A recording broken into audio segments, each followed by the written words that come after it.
Kenapa bisa sesuatu terjadi? Kenapa makhluk hidup berperilaku seperti itu? Setiap pertanyaan punya jawabannya sendiri. Dari hal kecil hingga yang besar, selalu ada alasan di baliknya. Kenapa bisa terjadi? Bagaimana cara hidup terbentuk? Dan apa maknanya bagi kita? Semua akan kita jelajahi bersama. Air mata adalah cairan bening yang selalu ada di mata kita, meskipun tidak selalu terlihat. Banyak orang berpikir air mata hanya muncul saat kita menangis karena sedih atau terharu, padahal sebenarnya air mata sudah bekerja sejak kita membuka mata setiap hari. Tugas utamanya adalah menjaga mata tetap lembab, bersih, dan terlindungi dari kotoran atau bakteri. Bayangkan mata seperti jendela. Agar jendela tetap jernih dan tidak buram, perlu dibersihkan secara rutin. Begitu juga mata. Ia membutuhkan air mata agar penglihatan kita tetap jelas. Air mata diproduksi oleh kelenjar kecil yang ada di bagian atas mata. Tanpa kita sadari, setiap kali kita berkedip, sedikit air mata tersebar merata ke seluruh permukaan mata, menjaga agar mata tidak kering dan iritasi. Air mata juga membantu saat ada sesuatu yang masuk ke mata, seperti debu atau asap.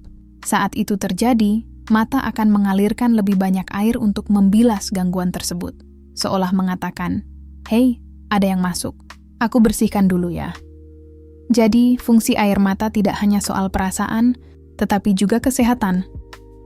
Namun yang membuat air mata begitu istimewa adalah ketika ia muncul karena emosi, sedih, rindu, marah, bahkan bahagia.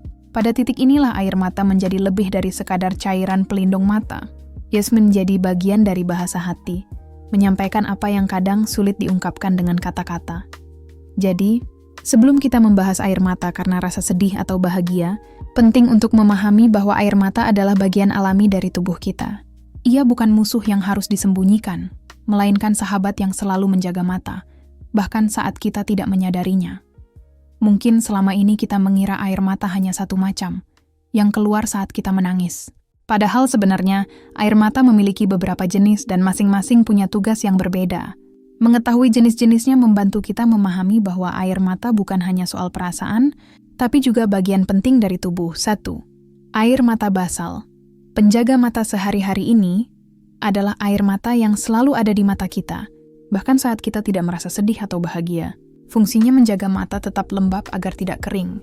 Tanpa air mata basal, mata akan terasa perih dan penglihatan bisa terganggu. Setiap kali kita berkedip, air mata basal tersebar di seluruh permukaan mata, seperti lap pelindung yang membuat penglihatan tetap jernih. 2. Air mata refleks, pertahanan darurat. Pernahkah mata kita berair saat mengiris bawang atau tertiup asap? Itulah air mata refleks. Air mata ini muncul tiba-tiba untuk melindungi mata dari gangguan luar. Jika ada debu, asap, atau benda asing masuk, mata akan mengeluarkan air dalam jumlah banyak untuk mencuci dan membersihkannya. Ini seperti alarm darurat dari tubuh untuk menjaga mata tetap aman. Air mata emosional. Bahasanya perasaan inilah air mata yang paling sering dikaitkan dengan emosi. Ia keluar saat kita merasa sangat sedih, terharu, rindu, bahkan saat bahagia yang mendalam. Air mata emosional tidak muncul karena gangguan di mata, melainkan karena sesuatu yang bergerak di dalam hati. Air mata jenis ini sering membawa rasa lega setelah dikeluarkan, seolah-olah ikut melepaskan beban yang tidak terlihat. Menariknya, air mata emosional mengandung hormon stres. Artinya ketika kita menangis karena perasaan, sebenarnya tubuh sedang berusaha menenangkan diri. Mungkin itulah sebabnya setelah menangis, kita sering merasa sedikit lebih tenang. 3 jenis air mata ini bekerja tanpa harus kita perintah. Mereka muncul sesuai kebutuhan, menjaga, melindungi, dan mengungkapkan. Melalui air mata, tubuh kita menunjukkan bahwa ia punya caranya sendiri untuk berbicara, baik tentang kesehatan maupun perasaan. Di bab-bab berikutnya, kita akan menyelami lebih dalam, terutama tentang air mata yang muncul karena emosi. Sebab di sanalah, hati dan tubuh bertemu dalam satu titik. Sebuah tetes yang diam-diam menyimpan cerita. Air mata yang keluar saat kita sedih atau bahagia bukan hanya berasal dari mata, tapi juga dari otak dan hati. Menariknya, setiap tetes air mata emosional sebenarnya adalah hasil kerja sama rumit antara pikiran dan perasaan. Tubuh kita tidak hanya merasakan emosi, tetapi juga meresponsnya secara fisik. Semua dimulai di otak, tepatnya di bagian yang mengatur emosi, sistem limbik. Saat kita mengalami perasaan yang sangat kuat, seperti sedih mendalam, rindu yang menyesakkan, atau bahagia yang membuat dada hangat, bagian otak ini mulai bekerja lebih keras. Otak menerima sinyal dari perasaan kita dan kemudian mengirimkan perintah ke berbagai bagian tubuh, termasuk ke kelenjar air mata. Dari sinilah proses tangisan dimulai. Otak berkata, emosi ini terlalu besar untuk disimpan. Lalu tubuh merespons dengan mengirimkan air mata sebagai bentuk pelepasan. Jadi sebenarnya, menangis adalah cara tubuh membantu kita mengeluarkan beban emosi yang tidak bisa diucapkan dengan kata-kata. Ketika seseorang menahan tangis, sebenarnya ia sedang berusaha menahan reaksi alami tubuh. Itu sebabnya dada terasa sesak, tenggorokan seperti tersumbat, dan napas menjadi tidak teratur. Otak ingin membiarkan emosi keluar, tapi kita memaksa untuk tetap diam. Tidak heran, setelah akhirnya menangis, banyak orang merasa lebih lega, seolah beban perlahan turun dari bahu. Yang menarik, otak tidak bisa membedakan apakah emosi itu negatif atau positif. Selama perasaan itu kuat, apakah sedih atau bahagia, ia tetap mengirim sinyal yang sama, lepaskan air mata. Itulah sebabnya seseorang bisa menangis saat melamar, saat bertemu keluarga setelah lama berpisah, atau saat mendengar kabar bahagia. Jadi, ketika air mata jatuh, itu bukan tanda kelemahan. Itu bukti betapa kuatnya hubungan antara hati dan pikiran. Otak bekerja, hati berbicara, dan air mata yang mengalir menjadi bahasa diam dari keduanya. Dalam tangisan, kita tidak hanya meneteskan air, tapi juga melepaskan cerita yang tak sanggup diceritakan dengan kata-kata. Saat kita menangis karena emosi, banyak orang mengira itu hanya air yang keluar dari mata. Padahal, air mata emosional jauh lebih kompleks. Di dalamnya terdapat zat kimia dan hormon yang menunjukkan betapa dalam emosi yang kita rasakan. Setiap tetes air mata menyimpan cerita tubuh yang sedang berusaha menenangkan diri. Salah satu zat yang ditemukan dalam air mata emosional adalah hormon stres, seperti kortisol. Saat kita merasa tertekan, kecewa, atau terlalu gembira, tubuh kita mengumpulkan tekanan. Tangisan menjadi salah satu cara tubuh membuang beban kimia tersebut. Itulah sebabnya setelah menangis, dada terasa lebih ringan dan pikiran lebih tenang. Seakan tubuh berkata, sudah, lepaskan. Kau tidak harus memendam semuanya.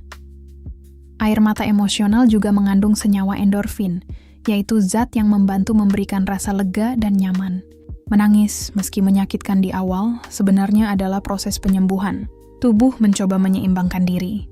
Tangisan menjadi jembatan antara kesedihan dan ketenangan.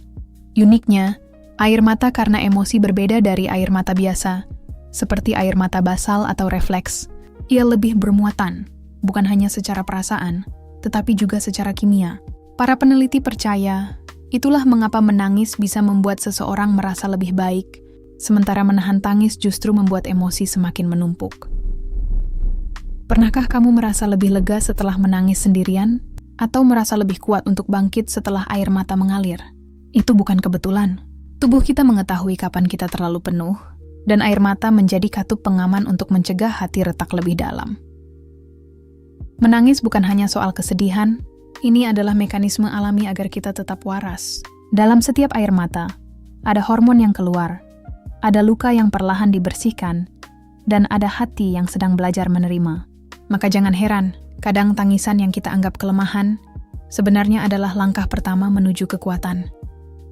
Kesedihan adalah salah satu perasaan yang paling kuat dalam hidup. Saat kita sedih, rasanya hati seperti tertarik ke bawah, pikiran kacau, dan napas terasa berat. Dalam momen seperti itu, seringkali air mata mulai mengalir tanpa bisa kita cegah. Tapi mengapa kesedihan membuat kita menangis? Saat hati terluka, karena kehilangan, kekecewaan, perpisahan, atau rasa sakit, emosi di dalam diri menjadi terlalu penuh. Otak menangkap sinyal bahwa perasaan itu tidak bisa ditahan sendirian, maka tubuh pun bereaksi. Dada terasa sesak, suara bergetar, dan akhirnya air mata turun. Menangis menjadi bentuk pelarian dari beban yang tak bisa dijelaskan dengan kata-kata. Air mata saat sedih bukan sekadar tanda kelemahan, tapi bentuk panggilan dari hati yang berkata, "Aku butuh dikeluarkan, aku terlalu berat untuk disimpan." Bukan berarti kita tidak kuat, justru sebaliknya. Menangis menunjukkan bahwa kita masih punya rasa, masih peduli, dan masih hidup. Kadang kita mencoba menahan tangis, berpura-pura kuat, padahal di dalam hati ada sesuatu yang ingin keluar. Dan saat akhirnya tangisan pecah, kita merasa hancur. Tapi setelahnya ada sedikit kelegaan. Itu karena tubuh telah melepaskan sebagian tekanan yang dipendam. Menariknya, air mata sedih sering datang bersama keheningan. Tidak banyak kata, hanya suara lirih dan tarikan napas berat. Dalam tangisan itu ada ruang bagi diri sendiri untuk jujur. Sebab seringkali kita lebih jujur saat menangis dibanding saat berbicara. Kesedihan memang menyakitkan, tapi tangisan adalah bagian dari proses penyembuhan. Ia mengajarkan kita bahwa menangis bukan hal yang memalukan. Justru dari air mata itulah, kita mulai belajar menerima, merelakan. Atau setidaknya, mengurangi rasa sakit meski hanya sedikit. Pada akhirnya, setiap air mata sedih membawa pesan. Aku manusia. Dan itu tidak apa-apa. Menangis tidak selalu berarti sedih. Ada kalanya air mata justru muncul ketika hati dipenuhi kebahagiaan. Ini terlihat aneh. Bagaimana mungkin seseorang tersenyum lebar tetapi air matanya jatuh? Namun sebenarnya air mata bahagia adalah salah satu bentuk emosi terdalam yang muncul saat kata-kata tak lagi cukup. Bayangkan seseorang yang sudah lama merindukan keluarga, lalu tiba-tiba bertemu kembali. Atau seorang ibu yang pertama kali mendengar tangisan bayinya. Ada juga seseorang yang berhasil meraih sesuatu yang dulu hanya mimpi. Dalam momen-momen seperti itu, kebahagiaan tidak hanya menghangatkan hati, tetapi juga menyentuh lapisan terdalam jiwa. Maka keluarlah air mata bukan karena luka, tetapi karena rasa syukur, lega, atau haru yang begitu besar. Otak kita tidak membedakan apakah emosi itu sedih atau bahagia. Selama perasaan itu sangat kuat, tubuh meresponsnya dengan cara yang sama, mengalirkan air mata. Bahkan, air mata bahagia sering membawa rasa hangat di dada, seolah berkata, "Terima kasih, aku sungguh bersyukur." Menangis saat bahagia juga adalah bentuk kelegaan. Setelah perjuangan panjang, setelah rasa takut atau khawatir terlewati, tubuh melepaskan ketegangan melalui air mata. Itu sebabnya seseorang yang baru saja menerima kabar baik kadang langsung menutup wajah dan menangis. Mereka bukan rapuh. Mereka sedang benar-benar hidup. Ada sebuah keindahan dalam tangisan bahagia. Tidak ada rasa malu, tidak ada penyesalan. Hanya hati yang berbicara tanpa suara. Itulah mengapa air mata bahagia sering menciptakan momen yang paling dikenang, lebih dari tawa atau kata-kata. Pada akhirnya, tangisan bahagia adalah bukti bahwa manusia tidak hanya merasa, tetapi juga menghargai. Bahwa di balik segala perjuangan, ada rasa syukur yang diam-diam tumbuh. Dan ketika rasa syukur itu terlalu besar untuk disimpan, ia menetes melalui air mata. Ada kalanya kita ingin menjelaskan apa yang kita rasakan, tetapi tidak menemukan kata yang tepat. Mulut terdiam, dada terasa penuh, dan tiba-tiba air mata jatuh. Disitulah tangisan menjadi bahasa yang menyampaikan perasaan, bahkan lebih kuat dari ribuan kata. Menangis adalah cara hati berbicara tanpa suara. Saat seseorang menangis, ia tidak sedang lemah, ia sedang jujur. Ia sedang membiarkan dunia melihat bahwa ada sesuatu di dalam dirinya yang sangat berarti. Luka, rindu, harapan, atau cinta yang begitu dalam. Tangisan membuat kita terbuka, meskipun tanpa sepatah kata pun. Terkadang, dalam sebuah pelukan, dua orang tidak berkata apa-apa, hanya menangis bersama. Namun anehnya mereka saling mengerti. Itulah kekuatan air mata. Ia menyampaikan pesan yang tidak bisa dijelaskan dengan logika. Ia berbicara langsung dari hati ke hati. Bahkan orang yang paling kuat sekalipun, yang jarang bicara tentang perasaannya, suatu hari bisa menangis. Bukan karena mereka rapuh, tetapi karena mereka akhirnya menemukan momen untuk jujur pada diri sendiri. Tangisan menjadi ruang untuk mengakui, "Ya, aku merasakan ini." Yes, dan tidak apa-apa. Air mata juga sering muncul di momen rindu yang dalam. Rindu pada seseorang yang sudah tiada, atau pada masa lalu yang tak bisa kembali. Kita tidak bisa menjelaskan dengan detail, tapi hati kita tahu. Ada perasaan yang tak mampu ditahan, dan air mata menjadi jembatan keluarnya. Dalam hidup, kita tidak selalu butuh jawaban. Kadang hanya perlu diakui, rasa itu ada, dan itu cukup. Dan tangisan membantu kita melakukan itu, mengakui, tanpa perlu menjelaskan. Karena sejatinya, air mata bukan hanya tanda rasa sakit atau bahagia, melainkan tanda bahwa hati kita masih hidup, masih merasa, dan masih peduli. Itulah bahasa hati, yang meskipun diam, mampu menyentuh lebih dalam dari kata-kata paling indah. Menangis adalah hal yang wajar. Semua orang, dari anak-anak hingga orang tua, laki-laki maupun perempuan, pasti pernah menangis. Meskipun budaya atau lingkungan kadang membuat kita merasa malu untuk menangis, sebenarnya air mata adalah bagian alami dari menjadi manusia.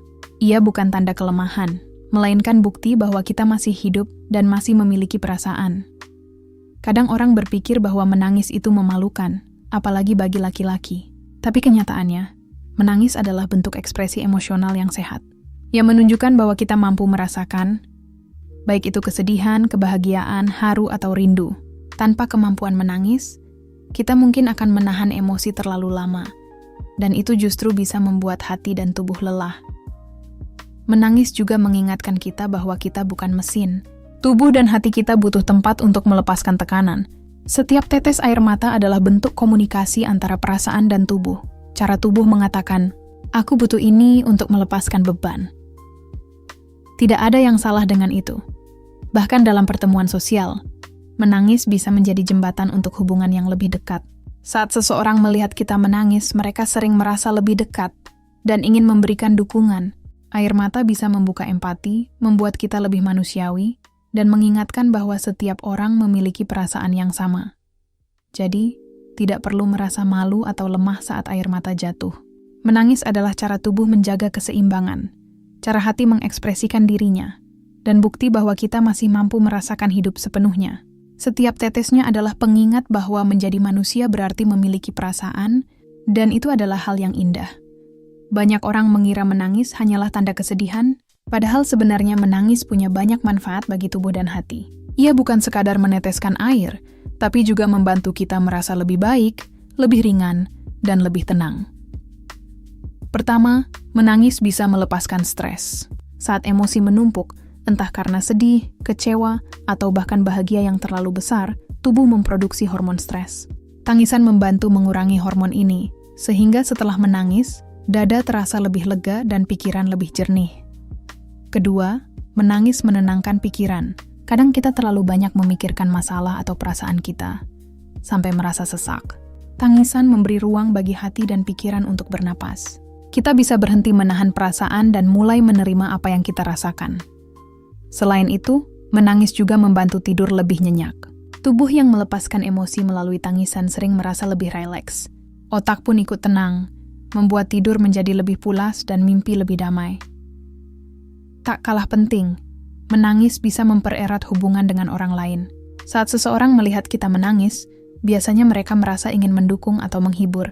Air mata menjadi jembatan empati, cara diam untuk mengatakan, "Aku mengerti perasaanmu." Ini membuat kita merasa lebih dekat dengan orang-orang di sekitar. Dengan begitu, menangis bukan hanya sekadar ekspresi perasaan. Ia adalah cara tubuh dan hati bekerja sama untuk menyembuhkan diri. Setiap tetes air mata membawa manfaat, melepaskan beban, dan membantu kita menghadapi dunia dengan lebih ringan. Menangis adalah salah satu cara alami agar kita tetap seimbang, kuat, dan manusiawi. Air mata bukan hanya cairan yang keluar dari mata, ia adalah suara hati yang diam. Setiap tetes yang jatuh membawa pesan, kadang tentang kesedihan, kadang tentang kebahagiaan, dan kadang tentang rasa yang sulit diungkapkan dengan kata-kata. Tangisan adalah cara tubuh dan hati berbicara sekaligus merawat diri. Saat kita menangis, tubuh melepaskan tekanan yang menumpuk, dan hati mulai merasa lega. Rasa sesak perlahan hilang, dada terasa lebih ringan, dan pikiran menjadi lebih jernih. Bahkan saat air mata keluar karena kebahagiaan, ia tetap menyampaikan hal yang sama. Perasaan itu terlalu besar untuk disimpan sendiri, dan butuh diungkapkan. Air mata juga mengajarkan kita tentang keberanian. Menangis berarti kita berani jujur pada diri sendiri, mengakui perasaan kita tanpa menutupi luka atau kebahagiaan. Kita menunjukkan bahwa kita manusia, bukan robot yang hanya bisa menahan segala sesuatu. Setiap tangisan adalah pengingat bahwa kita masih hidup, masih peduli, dan masih merasakan dengan penuh. Lebih dari itu, air mata bisa menyambungkan kita dengan orang lain. Ketika seseorang melihat kita menangis, mereka sering tergerak untuk peduli, menghibur, atau sekadar mendengarkan. Tangisan menjadi bahasa universal yang melintasi kata, budaya, dan usia. Ia membuat kita merasa dimengerti dan tidak sendirian. Akhirnya, saat air mata mengalir, ia bukan tanda kelemahan, melainkan kekuatan. Idam adalah cara tubuh, pikiran, dan hati bekerja sama untuk menjaga kita tetap utuh. Air mata berbicara tentang keberanian, kejujuran, dan kemanusiaan kita. Dan ketika kita belajar mendengarkan pesan dari setiap tetesnya, kita pun belajar lebih banyak tentang diri sendiri. Tentang hati yang bisa terluka, tapi juga bisa pulih. Tentang rasa yang bisa tumpah, tapi juga memberi ruang bagi ketenangan. Dan tentang kehidupan yang penuh warna, seperti setiap tetes air mata yang jatuh.